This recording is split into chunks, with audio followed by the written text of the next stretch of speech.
Welcome back to the channel, guys. In today's video, we're going to talk about upgrading my reloading bench. Stick around. Welcome back to the channel. If this is your first time here, welcome.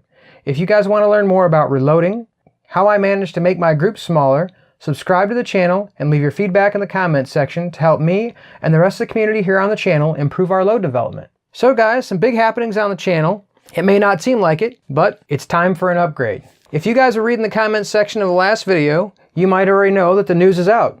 For those of you who may be unaware, this is my new press. This is the Forester Coax B5. If you guys are unfamiliar with the Coax, I might end up doing a video of it later, talking about some of the features and reasons why that I chose the B5. To make this as short and sweet as possible, the Forester Coax is one of the highest regarded presses that's available on the market. Low expensive for a single stage press, it is highly regarded as one of the best presses that you can get. And it's going to be the new workhorse on my reloading bench. As you guys have seen before, and you can probably see in the corner here, my Hornady lock and load is here. And there isn't anything wrong with it necessarily.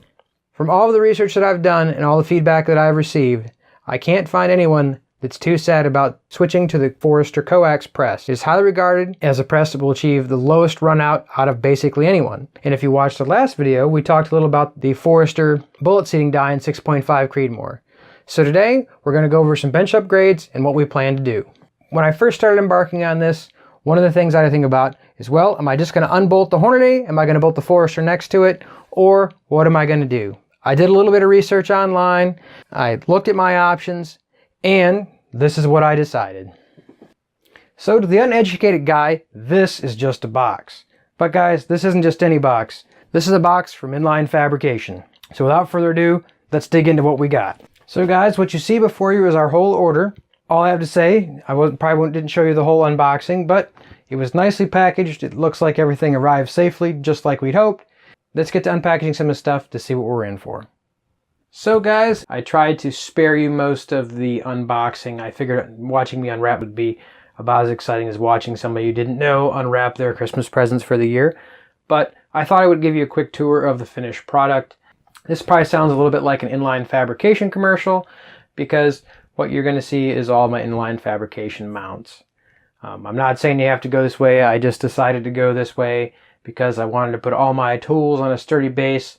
Prior to buying all the bases, I would leave my tools loose. If you guys can see the scratch on the bench right there, that's from my tools sitting on there and bouncing around as I was trimming cases. Not that a scratch on my bench is really that big of a deal. Everyone knows it's just nice to work with a much sturdier platform. Certainly this quick change base that we have is a much sturdier platform. If you guys are unfamiliar with the platform, I'll go over it real quick for you. Basically, this particular system and not all of the systems have what they call a quick change plate. And so there's literally just two screws under here and you unscrew these. You can pick your press off. You come back, you can mount your next press, you can mount one of your tools. Say guys, it's time to start trimming cases. Bring my case trimmer to the plate, turn the screws, and your next tool is tied down so you can start trimming cases. It's going to be as solid as your bench. As far as the mount's concerned, this is on there rock solid, and you don't have to worry about it wiggling around or moving around while you're trimming cases. While you've got any of your tools hooked up, you want to swap back to your other press. If you got a different press you want to do your decapping on, or if you got a different single stage press, or if you guys had a progressive press, you can just swap those out. You only need to have one mount, or they make multiple plates. You can actually have just a quick change plate that you can mount to your bench, and you can just have something that's lower to your bench if you want. I figured the 4-inch was going to be just about right for the way I do my reloading. This actually comes in this 4-inch. I'm going to get it wrong, but it's basically 7.5 inches or like 9 3/4 inches different height. I just figured the 9 3/4 would be too high for what I want to do. It's going to depend on what reloading bench you guys have. What are you guys using for your reloading bench? Do you want to have it higher or lower? Do you sit? Do you stand? Do you do the hokey pokey? All those different things will come into play if you're picking this stuff out. I'm going to say the base is not necessarily cheap, but once you have the base with your quick change plate, the plates are only $19 per tool, which I really think is a reasonable cost. So if you guys, obviously I just got the system for everything so I can hook it all up and I've got it all ready to go. I can switch this out to do anything I want. I think they advertise 30 seconds. I'm not going to time myself for you guys. I'm hoping you're not that bored. I don't know what else you guys want to cover. If you guys have something else you're interested in, let me know in the comments below. The other plates that you guys saw were the plates where I mounted these on my wall. I'll put up a picture of those so you guys can get a picture of the wall and how they look hung up to the wall. These plates do come with all the hardware to attach the tools to the plates. They don't come with the hardware to mount it to your bench, because basically everybody's bench is a little bit different. It would be impossible to do that without sending tons of extra hardware and possibly still not the correct hardware. I believe he also sells blanks to the tools if you want to drill your own to a different tool, or I think you can send him some type of a diagram of what you need, and I believe he makes it for you. If I haven't mentioned it yet, yeah, Dan Clausen is his name, and InLine Fabrication is his game, guys. I think that he's done a spectacular job coming up with this quick change system. I think it's very handy. I think I'm going to like it a lot. I will say I did email him. I asked him a couple questions. My response was very prompt, very accurate. He was a very helpful guy.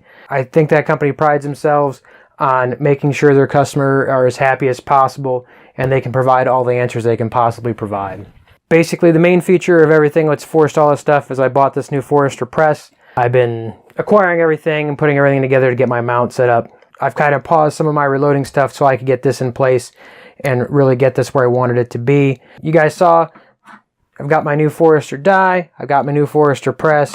I'm not going to say we're going all Forester on the channel, but I guess for the last couple videos here, we really have done a lot of Forester stuff. So from everything I read, it's great stuff, and I'm really excited to try it. You know, it doesn't clash too badly with my Hornady Red, so hopefully no one will hold it against me. But basically, this seems to be the Cadillac of single-stage presses, guys, so I'm going to put it to the test.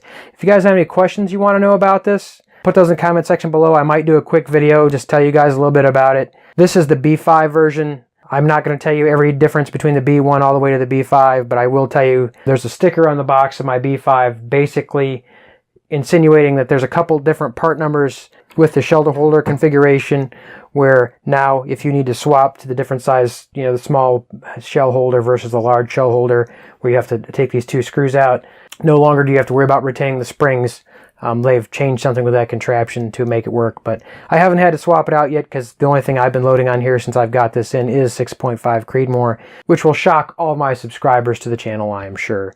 So anyway, guys, thank you for watching. If you have any comments, put those in the comments below. If you're new to the channel and you'd like to see more videos like this, please subscribe to the channel. Put your comments below. Help everybody in the community here out. Like the video if you like the video. And until next week, guys, stay safe and small groups to everyone.